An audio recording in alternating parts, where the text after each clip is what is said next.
आप देख रहे हैं सूत्रकार समाचार। प्रथम दृष्टया उकसाने वाली कार्रवाई जो उनके लोगों ने किया, गीता कोड़ा जी ने किया और उस पर एफआईआर भी दर्ज हो गया है। 5 सालों तक उनका कोई अता पता नहीं था। इस बार दल बदलकर, सिंबल बदलकर वो चुनावी वैतरनी पार करना चाहती है।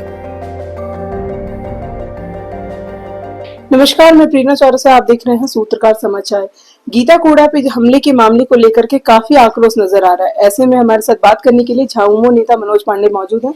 सर, जिस तरीके से गीता कोड़ा प्रचार के लिए गई थी, जनसंपर्क के लिए गई थी, उन पे हमला हुआ है और बीजेपी लगातार आरोप लगा रही है कि झामुमो के कार्यकर्ताओं के द्वारा वो हमले किए गए हैं। इस पे क्या कहेंगे? देखिए, पहले मैं तो इस बात का खंडन करूंगा कि कोई हमला हुआ है।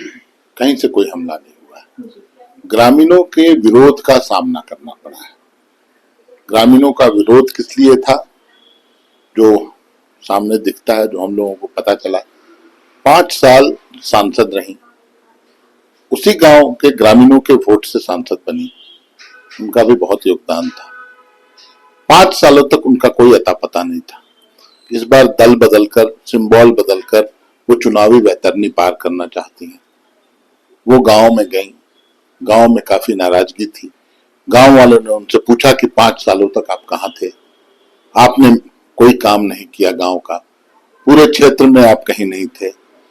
साथ ही जो झारखंडी विषय हैं, खास करके सबसे ज्यादा भाजपा नेताओं का विरोध इसलिए है, तमाम नेताओं का, कि हमारे नेता, एक आदिवासी का बेटा, माटी पुत्र, आंदोलनकारी का बेटा को आपने बेबुनियाद आरोप में जेल भेज दिया।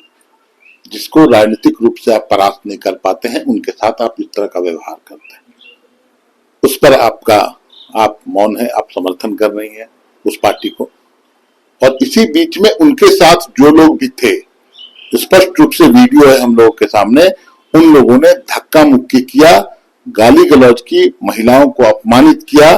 जो तीर धनुष एक पारंपरिक हथियार होता है, जो आदिवासी समुदाय के लोग हमेशा साथ लेकर चलते हैं, उस तीर धनुष को तोड़ दिया गया। तब जाके लोग आक्रोशित हुए और उनको वहां से, गांव से बाहर जाने के लिए कहा गया। तो ये जो नाराजगी थी, आक्रोश था, विरोध था, वो विरोध दिखा। लेकिन प्रथम दृष्टया उकसाने वाली कार्रवाई जो उनके लोगों ने किया, गीता कोड़ा जी ने किया और उस पर एफआईआर भी दर्ज हो गया है SC/ST एक्ट के तहत। मुझे लगता है निश्चित रूप से प्रशासन कार्रवाई करेगा। बीजेपी प्रदेश अध्यक्ष बाबूलाल मरांडी का साफ तौर से कहना है कि गीता कोड़ा वहां पे जनसंपर्क के लिए गई थी, अपनी चुनाव प्रचार के लिए गई थी। उनके तरफ से किसी भी तरीके की, या फिर उनके कार्यकर्ताओं की तरफ से किसी भी तरीके की कोई पहल नहीं की गई थी। शुरुआत ग्रामीणों ने की थी। देखिए, ये जांच का जिम्मा तो प्रशासन या पुलिस प्रशासन को रहने दें। बाबूलाल मरांडी जज, पुलिस सब वही बन जाएंगे तो फिर दूसरा कोई क्या काम करेगा। हम लोगों के पास भी है वीडियो, स्पष्ट रूप से आपने ने भी देखा होगा। वहां धक्का मुक्की किया गया है, नेम्ड एफआईआर हुआ है, महिलाओं के साथ अमर्यादित आचरण किया गया। आप गांव की महिलाओं को गाली गलौज करेंगे? तो खैर, गाली गलौज तो इनके प्रभारी जो है वो बैठकर गाली गलौज की भाषा में बात करते हैं, लक्ष्मीकांत वाजपेयी जी, आप लोगों ने भी सुना होगा।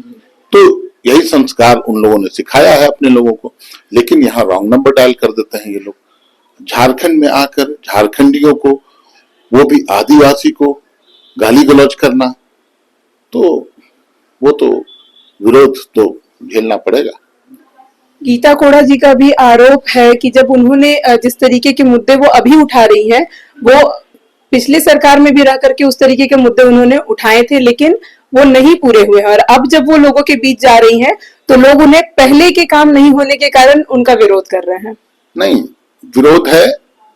एक तो हेमंत सोरेन जी को जेल भेजे जाने का बहुत ज्यादा रिपरकशन है, बहुत ज्यादा प्रतिक्रिया है, आक्रोश है तमाम।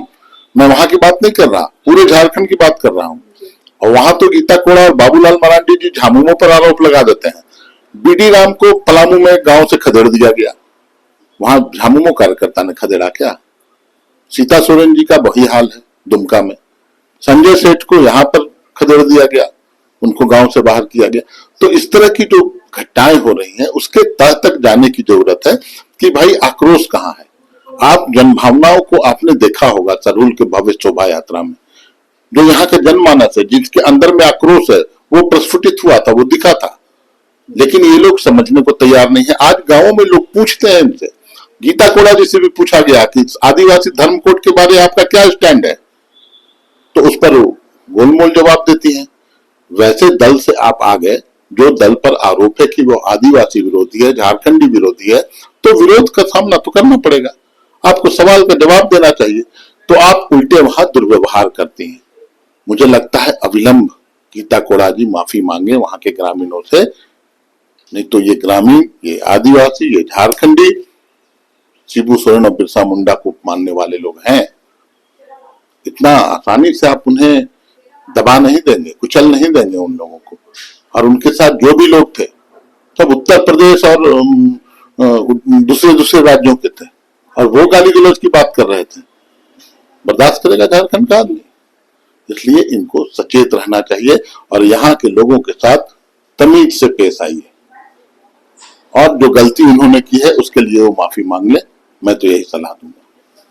तो देखा आपने जिस तरीके से गीता कोड़ा का मामला जो है वो तूर पकड़ता हुआ नजर आ रहा था, ऐसे में झामुमो की तरफ से साफ तौर से कहना है कि शुरुआत गीता कोड़ा के कार्यकर्ताओं के द्वारा हुई थी और इस विषय पे पूरी तरीके से जांच होनी चाहिए। अगर गीता कोड़ा ग्रामीणों से माफी मांग लेगी, उनके मुद्दों पे वो सही तरीके से जवाब देंगी, तो वहां के ग्रामीण जो है वो उनके साथ नजर आएंगे और उनका विरोध करते हुए नहीं दिखेंगे। फिलहाल हमारी रिपोर्ट यहीं तक। सूत्रकार समाचार से रांची के लिए मैं प्रेरणा चौरसिया। अगर आपको हमारा वीडियो पसंद आता है तो हमारे चैनल को लाइक, शेयर और सब्सक्राइब करना ना भूलें।